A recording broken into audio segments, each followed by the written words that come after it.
Shalom dan salam damai kepada semua sahabat DP Channel.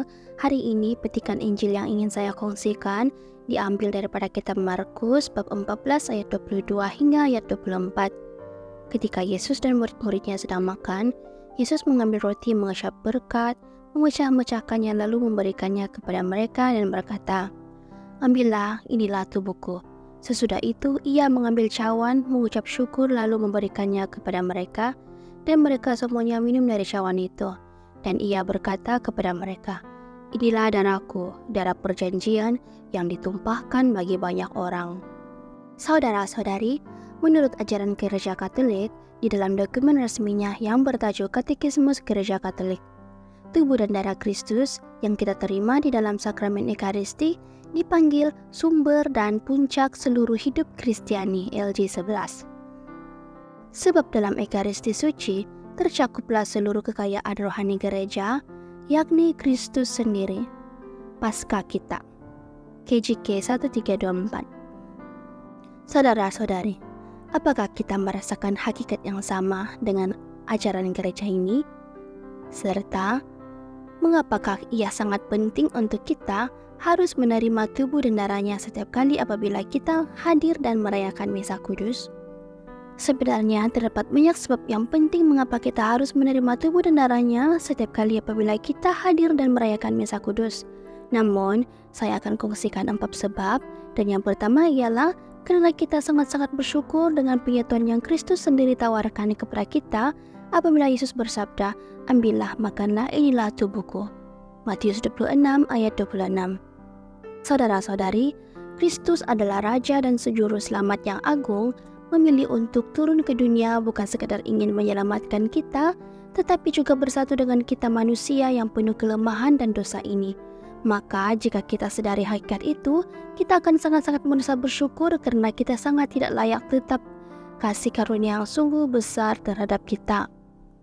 Yang kedua, Yesus ada bersabda, "Cawan ini adalah perjanjian baru yang dimeteraikan oleh darahku.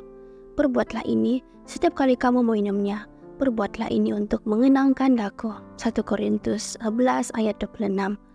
Saudara-saudari, kita menerima tubuh dan darahnya di dalam hostia yang ringan dan kecil itu ialah untuk memperingati cinta kasihnya yang sungguh besar bagi kita.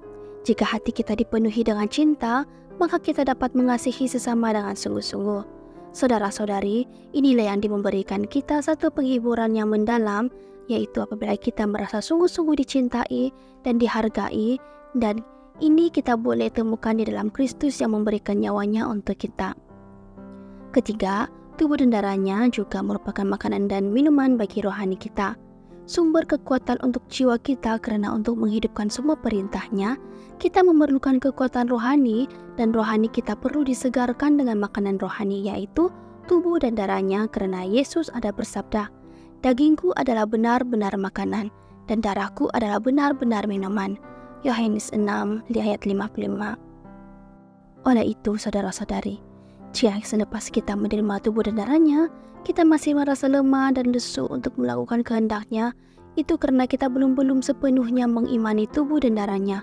Itu juga merupakan makanan dan minuman untuk rohani kita. Dan yang keempat ialah tubuh dan darahnya ialah sumber penyembuhan bagi kita. Ini karena saudara-saudari, setiap orang-orang menderita kesakitan pasti akan sembuh selepas disentuh oleh Tuhan Yesus, sehingga ada yang memegang jubahnya pun menjadi pulih.